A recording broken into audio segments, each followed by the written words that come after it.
interview after interview after interview, and I love it. It has been a great day at Louder Than Life, day one. A lot of great bands on this. I am sitting with Finger 11. How you guys doing? Very, very, very good. Yes, very good, very good. I got both mics. Yes, very good. That many varies. How does it feel to play Louder Than Life 2024? Well, the day, like our tour bus, out of all the tour buses that are back here, ours is parked right behind the stage. So I basically opened my eyes to the thumping kick drum of sound check, and so I've been in the concert since I woke up. And yeah, when we hit the stage, I was expecting like, oh, there'll be like, you know, a crowd of people who are really early in hardcore, but it was a massive crowd. As far as you could see, it was like, okay, this is an amazing day so far. Yeah, and you're still waking up, you know what I mean? And you say 2024, but this is the first for us. We've never been here before. Yeah. So this was wild. We've heard about it. You know, how about it felt good. It felt like we rose to the occasion. Like the crowd wanted it, and we had the right. I don't know. There was that synergy. It was good. How about DWP festivals in general? Is this your first DWP one? It is. So we may have done one like somewhere, but really, this was a shot. So there's so many now. I think they keep growing too. What are your first impressions? Incredible. Yeah, incredible. We've done a lot of festivals over the years. I wish I had more thumbs. That's a good way to put it. Yeah. I've worked a couple of these so far. Might be my fourth one now. First time in Louisville, first time at Louder Than Life. I recognize a lot of great people, a lot of great staff. This isn't me kissing ass. This is not me, trying to get my way up. However, plenty of festivals, plenty of shows, top notch. Across the board. Yeah, it feels like it. Top notch. Catering's phenomenal, and the lineup. I mean, let's be honest. The lineup. Yeah. When I saw her name on the thing, I'm like, cool. Like, is there any other concerts going on in the country? It seems like everyone's here. Oh yeah, people have come from all over. Are you guys able to watch any of the bands this weekend? Tonight. Okay, so what bands are you excited for today? Slipknot. For no absolute question. sure. I cannot wait. Yeah. Have you guys seen the full lineup? What's that? Have you guys seen the full lineup all the days? Like the new lineup? Or like the lineup of all the bands? Yeah, like have you seen all the bands? Yeah, we have. But we're not the whole thing. We we're not going to be. I didn't give myself false excitement because we're not going to be able to see the Slayer. I was just about to mention Slayer, one of a couple shows, and they're here this weekend. So you can imagine the people coming from all over, not just Kentucky, not just West Virginia, not just local, but like California and Nebraska and wherever. Yeah, absolutely. Canada. That's right. But yeah, no, I mean, honestly, like, we would have loved to stay and watch everything. But, but to see Slipknot is a special thing because we saw them on their first record back in Toronto, like smaller, like like maybe a 2,000 seater. Or something. And it was awesome. I mean, there's no question. But they've evolved into such a thing now that I haven't seen it since. See that in the big show. There's got to be fire and all kinds of crazy stuff by now. Right? Speaking of evolved, you guys have been around however long, and I don't quite know the year that you guys started, but things have changed. Not just for music, but maybe personally or anything like that. Yeah. Tell me the difference between year one to year now. I mean, honestly, there's actually a very similar feeling still in the band from day one to now. There's a lot. The world's done a lot of changing, but we've managed to stay in this little bubble where we still have the same checklist of what's cool. So we've been fortunate in that way of like contending with it has been weird. Like we're like the groundhog. You stick your head up like, I don't know what's going on, and I don't know. We just have this thing that if we all like it, we think that's all it takes, right? And then every once in a while, a bunch of other people like it too, right? But we never. I don't know.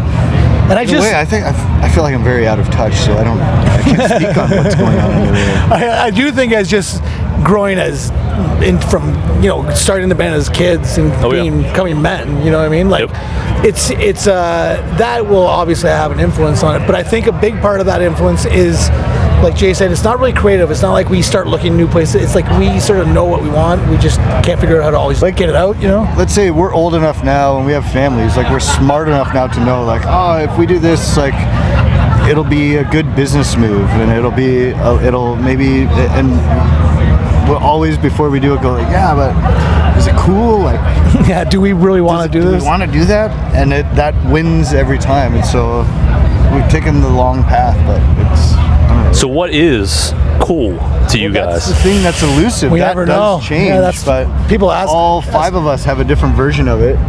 And I guess when there's a Venn diagram and they all overlap for a second, that's what we got to go with. I think for every individual, it's like, I don't know what it is, but it's that feeling inside where you're just like, oh yeah, that's awesome. Yeah. Whatever You know it is. the feeling, and okay. we don't ignore that feeling. You want to do it in front of people. Yeah. You want to share it. You want to actually annoy people with like, check this out, man, check this out. Instead of like, oh, it'll be a good idea if I go and share this with you. Like, I can tell you, like enthused and ripping for it. I can tell you what's not cool is when you have to convince yourself something's cool. No, you do like it. You know it's good. not It is cool. a good riff. You know in your heart it is not cool. And it doesn't matter what it is. It could be clothes, it could be music, it could be food. If you're just like, yeah, and you're trying to convince yourself, you just know that. And so we never let that feeling sort of creep its way into our band. So Okay. So I get different answers across the board on this. You guys have been around a while. You have so much experience under your belts. What is the prep like for tour? What is the prep like for a big festival like this? Oh, okay. So for tour, I don't know. Everyone, as soon as we get on the bus to leave, as soon as it starts rumbling, everyone goes like, I feel like I forgot something. I feel like I left something. Me this morning, all day. That's really, there's no, decades and decades of doing it. There's no system where you don't have that feeling just before you leave. Like, did I leave something? But that's part of the ritual. For me, I just pace around the house, imagining all the different scenarios of, oh, maybe I'll have to bring this or I'll have to do that. I don't do any of that. I just sit around and get stoned and listen to music on tour. I'm not as ambitious as I think I am, judging by the stuff I pack. But it's part of the ritual. And as far as prepping, say show-wise for the different kind of events, there really isn't much of a difference. It's always the same. Like, it's always an hour before a show, everybody starts putting on tunes, everybody does their own thing, and then it doesn't matter if it's a small club in Cincinnati or if it's louder than life. The way we hit the stage has always been the same mentality of just have fun and just give into it. Give into whatever feeling you're feeling. Just express it as big as you can. You know what I mean? That's perfect. Yeah. I don't think you guys are going to be as nervous or anxious about something like this as maybe a band that just started this year.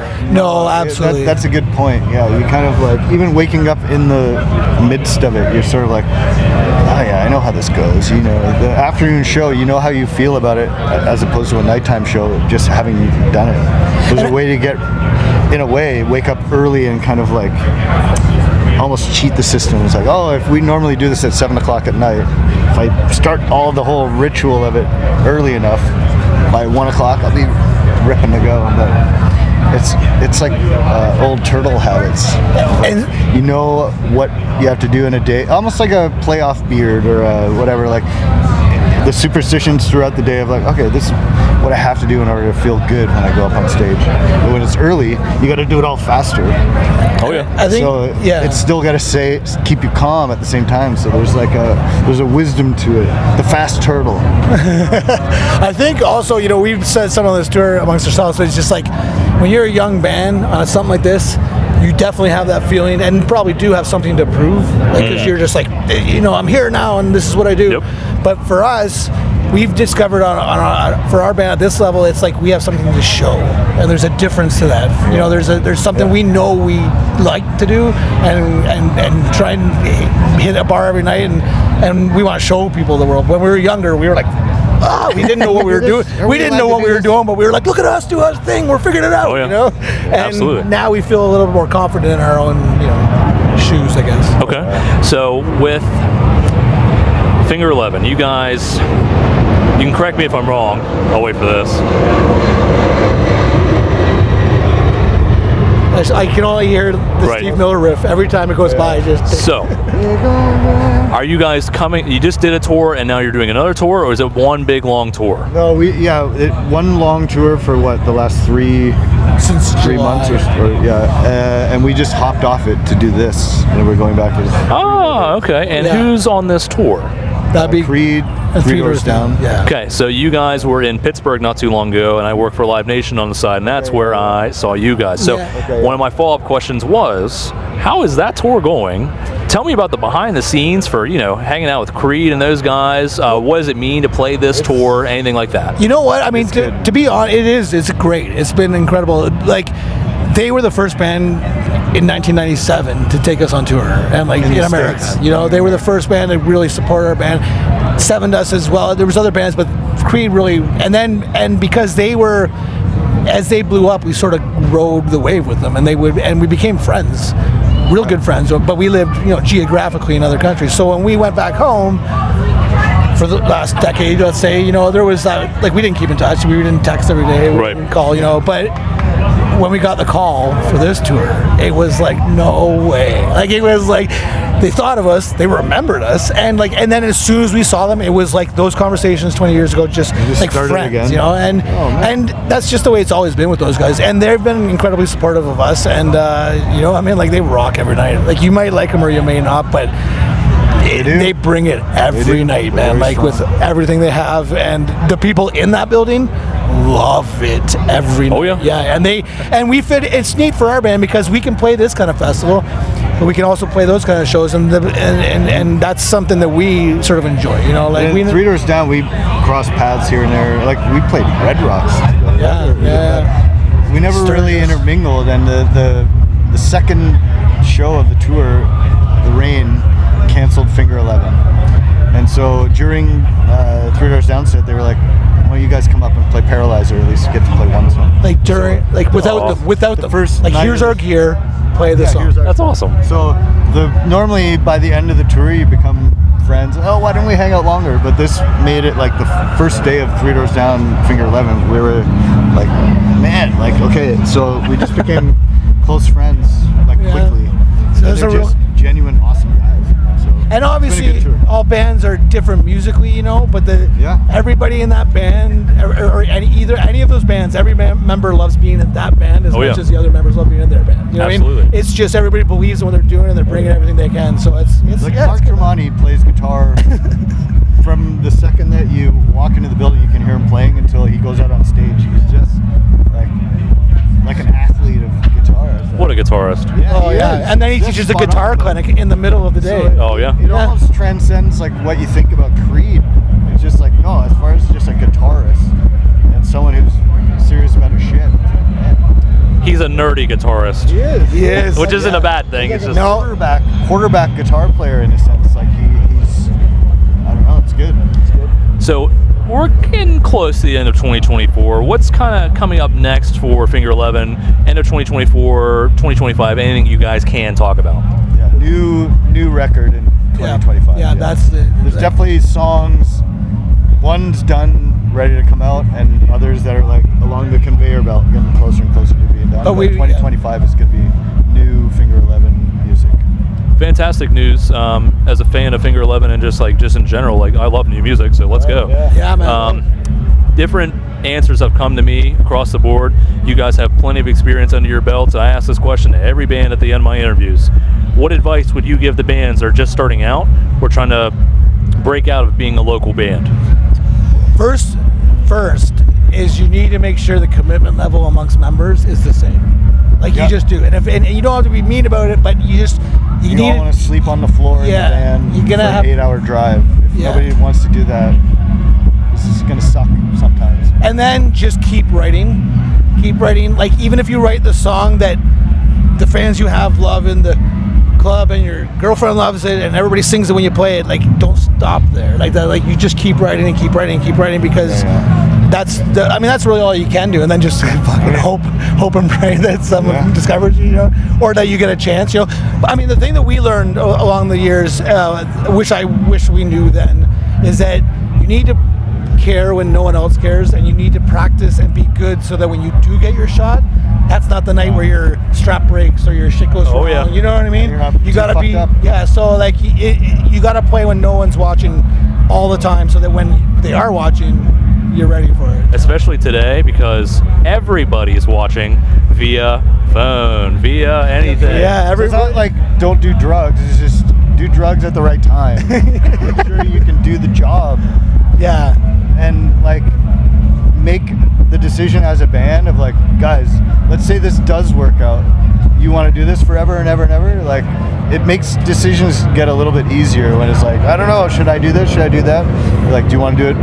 Like, imagine it works out and you're going to do that forever. Like, imagine Angus Young hated shorts and the one gig he went out and he got noticed and it was like, you got to play it like that. Like, man, this is for keeps. Yes. I mean, thankfully, that's a legendary thing, right? But very well said. Yeah. Any final words you guys want to say to fans? Thanks. I look terrible in shorts. He does horrible. No, honestly, I mean, to anybody who's listened or clicked or whatever, or even paid attention in this world and this much There's a lot options, thanks. It's awesome. Because we love doing it, so it's just a pleasure when someone else takes interest in it. Awesome. Finger 11, I'm going to talk to you guys here in a second. Appreciate a little bit of your time. Finger 11, these guys rule. You know them, you love them. They have new music coming out in 2025, so awesome news there. If you didn't get to catch them at Louder Than Life, hey, they're still on tour with Creed and Three Doors Down, so if you can, go check them out there. Plenty of stuff in the works, plenty of other bands I talked to here at Louder Than Life, so thanks for checking this out. See ya.